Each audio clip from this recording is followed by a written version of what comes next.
everybody, it's Lisa Burningham. Are you as excited for Christmas this year as I am? I cannot wait for the holidays. I am so ready that I decided that I would make a Christmas countdown clock. My video today is sponsored by Cricut, and the first thing that I needed to do was to find a piece of wood. I went to Lowe's and I found a 2-foot wide by 2-foot tall square piece of wood, and it was only $4.16. What a bargain.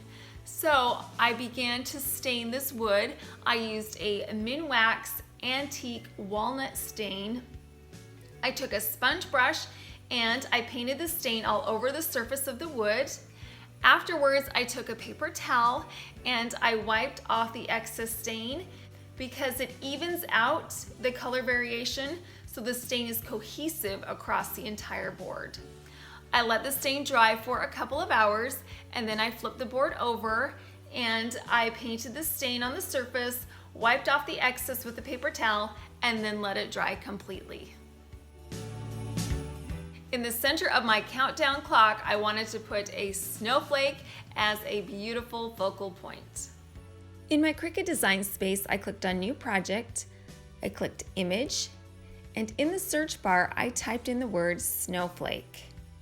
A lot of options came up. I selected this snowflake right here and clicked Insert Image. At this point, I went to the top. I knew which size I needed, so I typed in the exact size and then moved it to the upper left-hand corner and then clicked Make It. My image was sorted onto my mat. I pressed Continue, and the material I'm using is vinyl, so I selected vinyl, and always on the pressure, I select More Pressure. After I finished creating my design on my Cricut design space, I moved over to my Cricut Maker. The vinyl I'm using is a white Cricut vinyl. I took that vinyl, cut it, and placed it on my mat. At this point, I'm going to hit the flashing arrow button, which is going to load my mat. Then I'm going to hit the flashing C button, which will begin the cutting process. Once the cutting process was done, I hit that flashing arrow button, which released my mat. I went back to my computer and clicked Finish. I used my scraper tool and I pressed the vinyl together. Then I got my weeding tool and pulled the vinyl away from the backing. Because there's a lot of intricate detail on my snowflake, I pulled up the vinyl slowly so I didn't rip it. Next, I took that weeding tool and I pulled out all of the little holes that were in between the snowflake to create the detail. I took my transfer tape and I placed it over the top of my vinyl snowflake. Then I got my scraper tool and I pressed them both firmly together. Next, I pulled the vinyl and the transfer tape up off of the backing, which stuck together really nicely. And then I took that snowflake and I put it on my wood. I found the center of the wood and I pressed the snowflake right into the center. I used my scraper tool to make sure that everything was firmly pressed onto the wood. Next, I peeled the transfer tape away from the vinyl and the snowflake was stuck beautifully to the center of the wood. How pretty is this snowflake? It's the perfect winter themed focal point for my sign. Now we're gonna move on to the lettering. I chose Christmas Countdown, but you could get really creative. You could say the Jones family Christmas countdown. You could say the grandkids Christmas countdown. There's all kinds of things you could say. One nice thing about having a Cricut is that you can personalize those letters and theme to your specific taste. I selected New Project on my Cricut design space. I went to Text and I typed in the word Christmas. I changed the font to make it feel a little more Christmassy. I typed in the word aphasia because that's the font that I liked. And then I took my word and I took it to the upper left-hand corner, and then I sized it to the size that I wanted. Now, I wanted to curve it as well. There is a drop-down arrow and it has the word curved. I took that and I moved it, and as I moved that little button, it changed the curvature of my word. Once I was finished, I typed in the word countdown, then I moved that word right underneath the Christmas word. I also wanted to curve this, so I went to the curve button. This time I went downward to make my word curve the opposite direction. Once I had my words created, I clicked Make It, which sorted it onto my mat. I clicked Continue.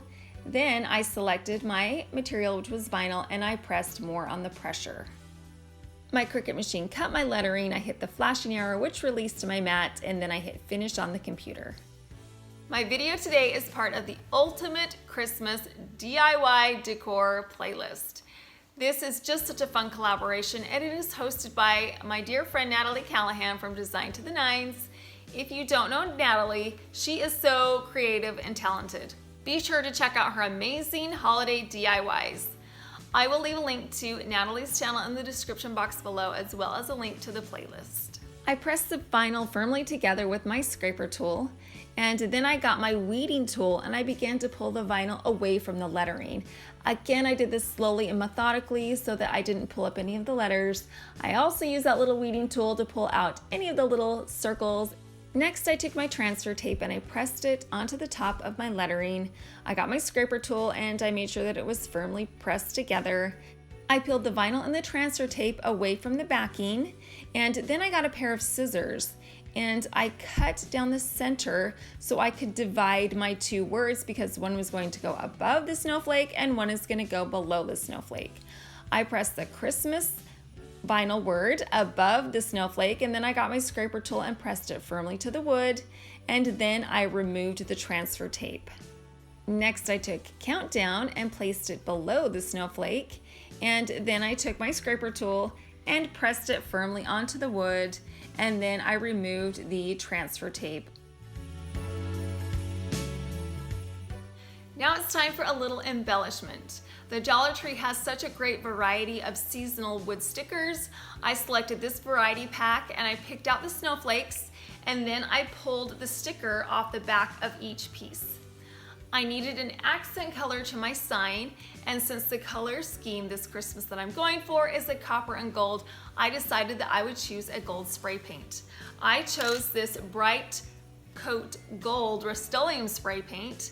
I sprayed the front side of my snowflakes, let them dry for 30 minutes, flipped them over and spray painted the other side, and then I let them dry completely. Now, I am all about symmetry. It drives me crazy when things are unbalanced or uneven, so I had to come up with an idea to keep all of these circular things even and well balanced. So the idea that I came up with was to use some twine. I took this twine and tied it around a tack. Then I pressed the tack into the direct center of my square 2x2 board. I placed my snowflake in the location I wanted, cut my twine where it touched the bottom of the snowflake. Now, when I move my string around the board, each piece will be exactly the same distance away from the center. I'm attaching my snowflakes to the board with some Dollar Tree gold tacks. Again, they're super affordable. I measured out the distance I wanted the snowflakes to be apart, which was 8 inches, and then I hammered them all into place.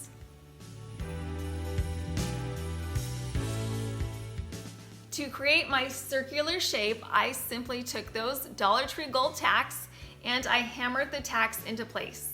Again, I used the twine and a measuring tape to get the exact location of each tack placement. I continued to hammer the tacks into the sign until each tack was in place and my circle was formed.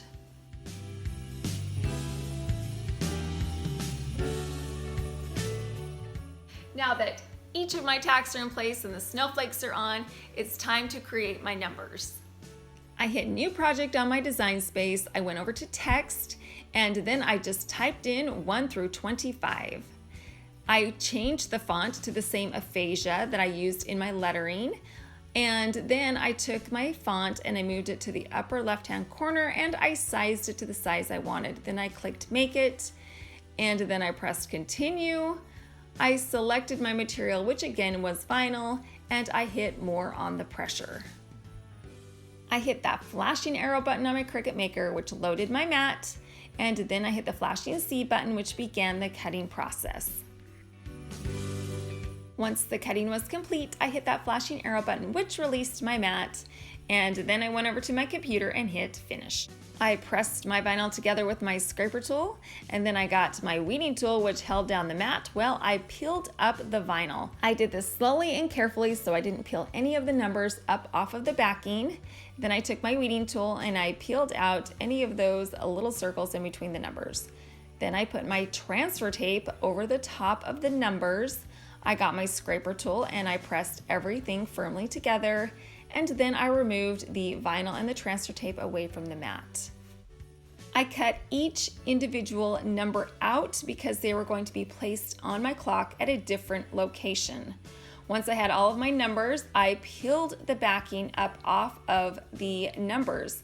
I pressed the 25 at the very top underneath that snowflake. I got my scraper tool and I pressed it to the wood, and then I removed the transfer tape, leaving the number on my clock.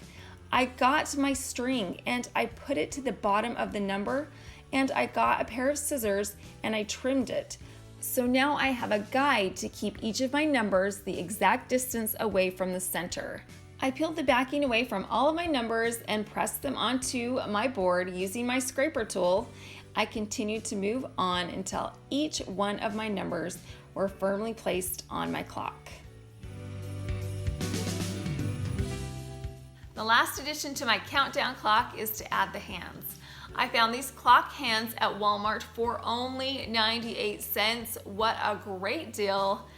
They were a little short for my clock, so I needed to add them together. I just got a little bit of hot glue and glued the two hands together to create one long hand. To attach my clock hands to my sign, I'm again using these trusty Dollar Tree tacks.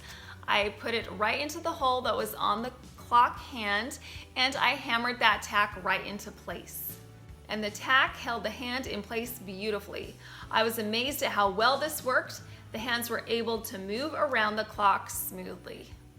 I wanted to be able to hang up my sign on this front porch plant stand that I've made in a previous video. If you're interested in how I did that, I'll leave a link to that video in the description box below.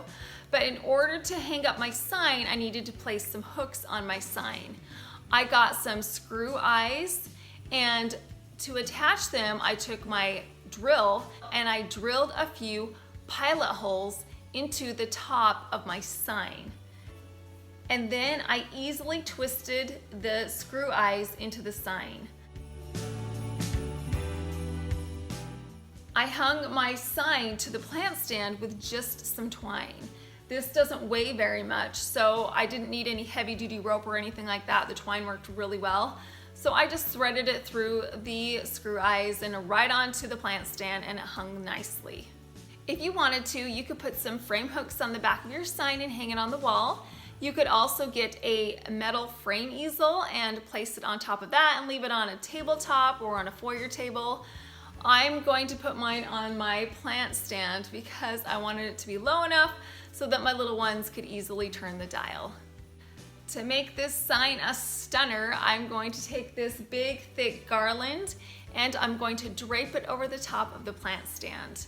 I also have some coordinating gold and copper ribbons, the same ribbon I used in two of my previous videos.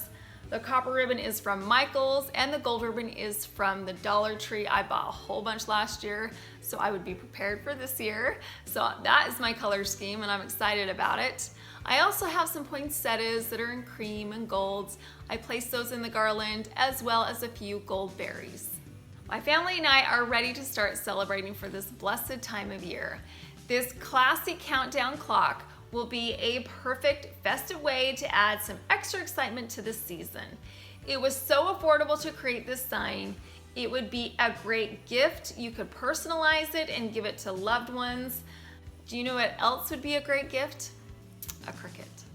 So if you're looking to spoil it yourself or someone else, I'll leave a link to the Cricut website so you can check out all of the wonderful things that they have. You can just browse, you don't have to buy, right? There's nothing wrong with browsing. So I hope you enjoyed making this with me today, and I hope you got some inspiration so that you can make one for yourself. Thank you so much for watching.